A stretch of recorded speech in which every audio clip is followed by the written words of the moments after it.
बिस्मिल्लाहिर्रहमानिर्रहीम। अस्सलाम वालेकुम नाज़रीन, आप मेरा यूट्यूब चैनल देख रहे हैं। मैं इमरान खान। आज 29 मई है। कल डोनाल्ड ट्रंप ने बात करते हुए मीडिया से ये कहा था कि हम चाइना से खुश नहीं हैं, और फिर उन्होंने कहा कि हम एक प्रेस कॉन्फ्रेंस करने जा रहे हैं। अमेरिकन मीडिया में ये चीज़ें रिपोर्ट हुई हैं क्योंकि डोनाल्ड ट्रंप ने इसके बाद कुछ नहीं बताया कि वो चाइना के हवाले से जो प्रेस कॉन्फ्रेंस करने जा रहे हैं जुम्मे वाले दिन, यानी आज वहाँ पे अमेरिका में दिन बाद में शुरू होता है। तो अब से जब मैं आपसे बात कर रहा हूँ तो अब से हो सकता है 5 घंटे 4 घंटे 6 घंटे के बाद डोनाल्ड ट्रंप जो है वो वहाँ प्रेस कॉन्फ्रेंस करे चाइना के हवाले से। लेकिन जो चीज़ें अमेरिकन अखबारात में छपी हैं वो बड़ी परेशान कुन हैं चाइना और अमेरिका के ताल्लुकात को लेकर।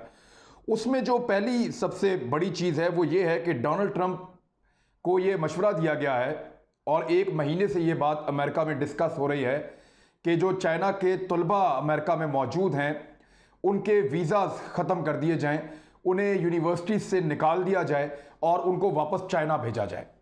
ये इंतहाई सख्त कदम होगा। ये ऐसा कदम है कि अगर दो मुल्कों के दरमियान बहुत ज़्यादा कशीदगी भी हो जाए तब भी तलबा को नहीं निकाला जाता, तालीम का रास्ता नहीं रुका जाता, क्योंकि यूएनओ के बीच में कुछ बहुत सारी चीज़ें तय हैं। मुख्तलिफ ममालिक के बीच में जितने भी ताल्लुकात हैं उनको यूएन देखता है, तो यूनाइटेड नेशंस जो हैं उनके बीच में ये चीज़ें तय हैं। ऐसा होता नहीं है। लेकिन अगर अमेरिका ने यह कदम उठाया तो ये एक इंतहाई सख्त कदम होगा और चाइना के तलबा को वापस चीन आना पड़ जाएगा। कितने तलबा हैं जो अमेरिका में हैं? 2018-19 का डाटा मैंने इकट्ठा किया। 2018-19 में 3,69,548 तलबा थे जो ग्रेजुएट थे और मुख्तलिफ अमेरिकन यूनिवर्सिटीज़ में तालीम हासिल कर रहे थे। ये चाइनीज़ थे। और अब 2019-20 में इनकी तादाद 3,70,000 से 3,75,000 के बीच में बताई जाती है। इतनी बड़ी तादाद में अगर अमेरिका तलबा को निकाल देता है और वो चाइना वापस चले जाते हैं तो ये पूरे चाइना के लिए एक बड़ा खौफनाक मैसेज होगा, और चाइना इसके ऊपर क्या रिएक्ट करेगा ये देखना पड़ेगा।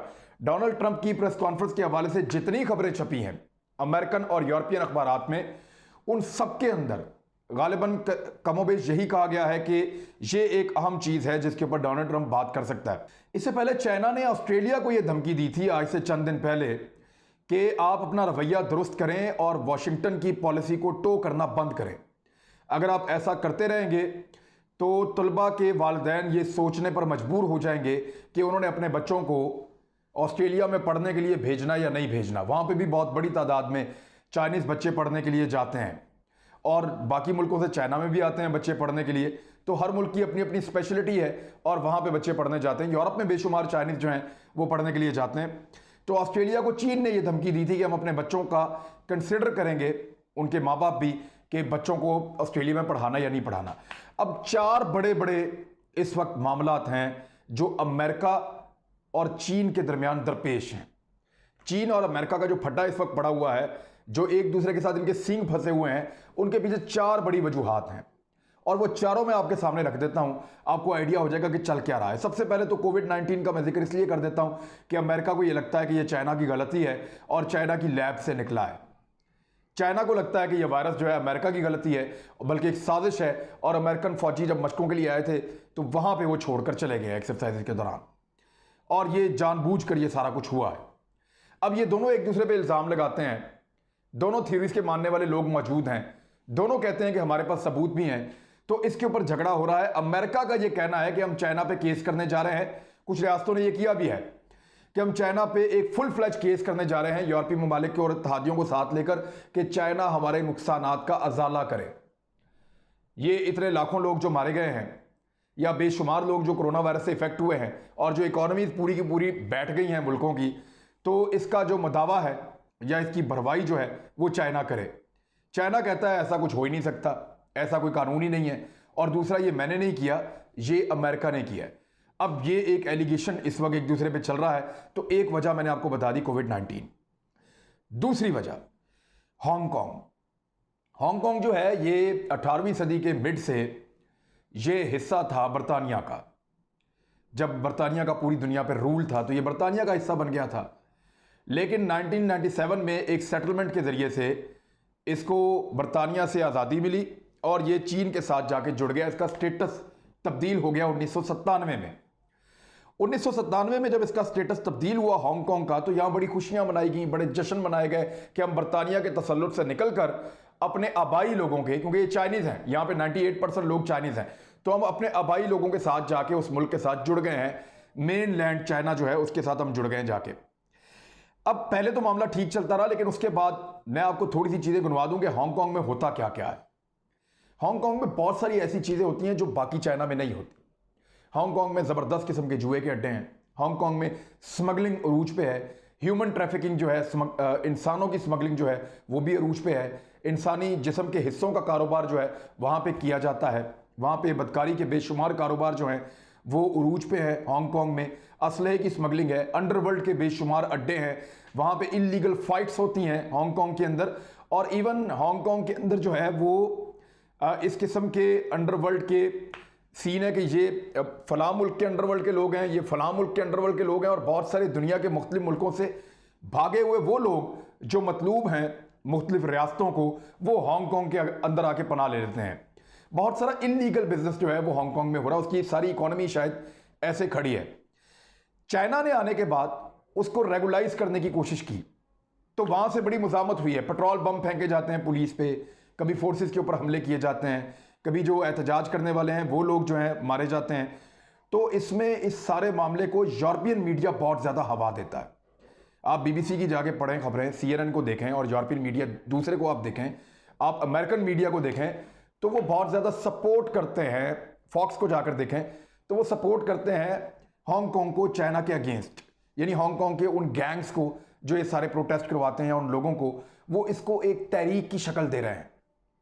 रफ्ता रफ्ता उन्होंने इसको तहरीक की शक्ल दी है, और ये साबित करना चाह रहे हैं कि एक्चुअली हांगकांग जो है वो आज़ादी लेना चाहता है, तो चाइना जो है वो उसके ऊपर मुसल्लत हो गया है। तो इस तरह की वहां पे सिचुएशन है। चाइना ने एक नेशनल सिक्योरिटी लॉ जो है वो वहां पे मुतारफ करवाया है, जिसकी अमेरिका ने, बरतानिया ने, ऑस्ट्रेलिया ने और कनाडा ने खुल के मुखालफत की है। ये चारों का आपको पता है कि इनका गठजोड़ भी इन चार मुल्कों का बड़ा तगड़ा है। अमेरिका के साथ कनाडा का वो उनके बिल्कुल साथ लगता है, ऑस्ट्रेलिया का वो हर वो बात कहता है जो अमेरिका कहता है, और बरतानिया का क्यों, बरतानिया इनका बहुत पुराना इत्तेहादी है। तो ये चार मुल्कों का इत्तेहाद बड़ा फेमस है।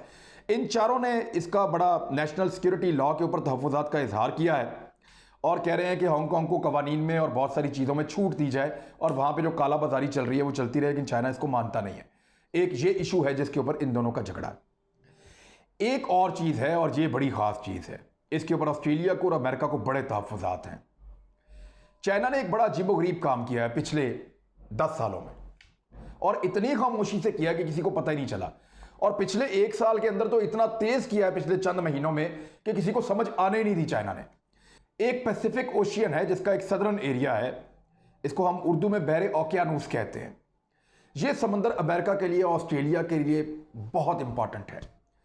चाइना ने इस समंदर के अंदर बड़ी खामोशी से हवाई से लेकर फिलीपीन तक, ये जो बीच का सारा बहुत बड़ा समंदर का एरिया है, इस पे कंट्रोल हासिल करना शुरू कर दिया है।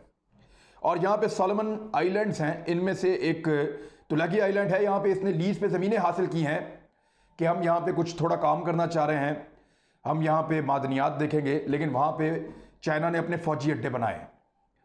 और इसका ऑस्ट्रेलिया को बहुत बड़ा नुकसान हुआ है, और अमेरिका को, क्योंकि ये समंदर की तरफ से ऑस्ट्रेलिया और अमेरिका हमेशा बेफिक्र रहते थे कि यहाँ से हमें कोई खतरा नहीं है। लेकिन चाइना ने बड़ी महारत के साथ फ्यूचर को देखते हुए कि अगर कभी अमेरिका के साथ इनका टकराव होता है तो ऑस्ट्रेलिया भी उनका एक इत्तेहादी है, और ये लोग उनके लिए मुश्किल पैदा कर सकते हैं। तो ये जो छोटे छोटे जज़ायर हैं, मुख्तलिफ रियासतें, इनके साथ अपने ताल्लुकात बड़े मजबूत किए, इनके साथ इन्वेस्टमेंट की है, यहाँ पे अपने बहुत सारे फौजी शिप भेज दिए हैं, अपनी साइंस लेबॉर्ट्रीज यहाँ पे भेजी हैं, और यहाँ पे रफ्ता रफ्ता वो अपने फौजी अड्डे कायम कर रहा है। तो बहरे ओकियानूस में और इसके जो जनूबी इलाके हैं वहाँ पे चाइनीज़ का आकर बैठना और कंट्रोल हासिल करना अमेरिका और ऑस्ट्रेलिया के लिए, आप ये समझ लें, एक दिफाई लिहाज से उनकी मौत है। और चाइना ये बड़ी खामोशी के साथ करता चला गया। इस पे आप बेशुमार डॉक्यूमेंट्रीज देख सकते हैं। अमेरिका ने अब इस पे काम शुरू कर दिया है, ऑस्ट्रेलिया ने भी, और उनके तहफ़्फ़ुज़ात जो हैं वो अब खुल के सामने आना शुरू हो गए हैं। लेकिन चाइना, जब तक उनको समझ आई, चाइना बहुत आगे निकल गया है बहरे ओकियानूस में। अब ये 9 जज़ायर नमा जो रियासतें हैं छोटी छोटी, यहां पे चाइना ने अपना इन्फ्लुएंस बढ़ाया और अभी बढ़ाता चला जा रहा है। अच्छा, वो एक और काम कर रहा है, यहां ज़मीन में ज़खायर बहुत ज़्यादा है, मादनी ज़खायर, वो उनके ऊपर बड़ी तेजी से रिसर्च कर रहा है कंट्रोल हासिल करने के बाद, चाइना। तो ये भी अमेरिका को, ऑस्ट्रेलिया को और उसके इत्तेहादियों को पसंद नहीं है। चौथा और सबसे अहम रीजन जो आजकल चल रहा है वो लद्दाख के ऊपर और तिब्बत के इलाके से आगे सिक्किम के एरिया में इंडिया के साथ जो चाइना की एक सिचुएशन बनी हुई है उस पर अमेरिका को बड़ी तशवीश है। अमेरिका को यह लगता था कि चाइना को जब भी काबू करना है तो इंडिया की मदद से करना है, लेकिन उल्टा चाइना ने इंडिया को काबू कर लिया है। मैंने कल की वीडियो में आपको बताया, और आपको अगर समझ नहीं आई, आपने वो वीडियो नहीं देखी तो वो जाकर जरूर देखें ताकि आपको भारत की सबसे बड़ी दिफाई कमजोरी की समझ आए कि चिकन नेक एक्चुअली है क्या। भारत दो हिस्सों में डिवाइड किया जा सकता है। एक बिल्कुल बारीक आर्टरी है जहां से सप्लाई जाती है उसकी 8 रियासतों को, जहां पे उसकी फौज बैठी हुई है। अगर उस आर्टरी को ब्लॉक कर दिया जाए, उस कॉरिडोर को बंद कर दिया जाए, जिसको चिकन नेक भी कहते हैं, उस कॉरिडोर को अगर बंद कर दिया जाए तो इंडिया से चाइना वो इलाके बड़े आराम से हासिल कर सकता है जो इलाके वो बड़े अरसे से डिमांड कर रहा है कि हमें वापस दे दिए जाए। बल्कि इंडिया को लगभग सरेंडर करना पड़ जाएगा इस सिचुएशन के बाद। तो वहां पे नेपाल भी उसका साथ दे रहा है, जो भूटान है वो भी तकरीबन खामोश है, बांग्लादेश जो है वो भी गैर जानिबदार है। तो इंडिया के लिए बहुत बड़े मसाइल हैं। अमेरिका का ख्वाब था इस खित्ते में आकर बैठने का और इस हाइट को मेंटेन करने का अपने लिए कि मेरी फौज एक दौर आएगा यहाँ पे जाके बैठेगी, हम यहाँ पे इंस्टॉलेशन लगाएंगे मिलिट्री, और पूरे साउथ एशिया के ऊपर हम अपनी नजर रख सकेंगे। लेकिन ऐसा हो नहीं पाया। चाइना अब उस मुर्गी की गर्दन के बिल्कुल करीब पहुंच गया है और किसी भी वक्त पंजा मार के उसको हासिल कर सकता है।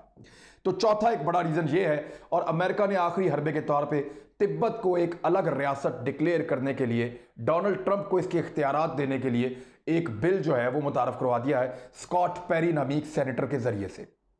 तो ये हैं वो 4 बड़े बड़े अमेरिका और चाइना के बीच में तनाज़ात जो इस वक्त सारी दुनिया देख रही है। नंबर 1 कोविड-19 का मसला है, नंबर 2 हांगकांग का मसला है, नंबर 3 बहरी ओकियानूस में जो चाइना कर रहा है उस पर तशवीश है, नंबर 4 इंडिया की चिकन नेक के ऊपर जो है वो चाइना का पंजा पहुंचने वाला है।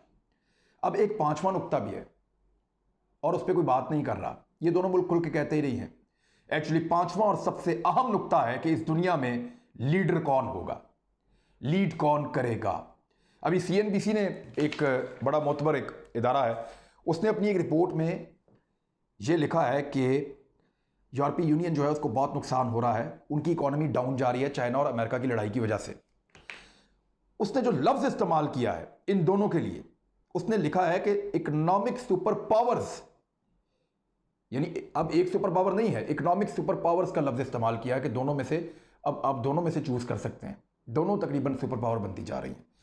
अब ये दोनों मुल्क इस दुनिया को किस तरफ ले जाएंगे और इसमें से हमें क्या हासिल होगा पाकिस्तान को, तो एक चीज तो मैं आपको क्लियर कर दूं, जिस वक्त भी चाइना की इंडिया के साथ लड़ाई होगी इस दफा पाकिस्तान मौका जाया नहीं करेगा। ऑलरेडी हम एंगेज्ड हैं, और इस दफा क्या अमेरिका पाकिस्तान को रोक पाएगा कि आप कश्मीर की आजादी के लिए हाथ आगे ना बढ़ाएं? ये एक बहुत बड़ा सवाल है। एक वीडियो इस पे बनाने वाला हूं मैं, टेक्निकली आपको समझाऊंगा कि पाकिस्तान इस दफा क्या करेगा, रुकेगा या नहीं रुकेगा, वो अगली वीडियो पे बनाएंगे। अब तक के लिए इतना ही। हमारी रिसर्च अगर आपको पसंद आई तो हमारे चैनल को लाइक करें, सब्सक्राइब करें, बेल आइकन को भी प्रेस करें और दोस्तों के साथ शेयर भी करें। अल्लाह हाफिज।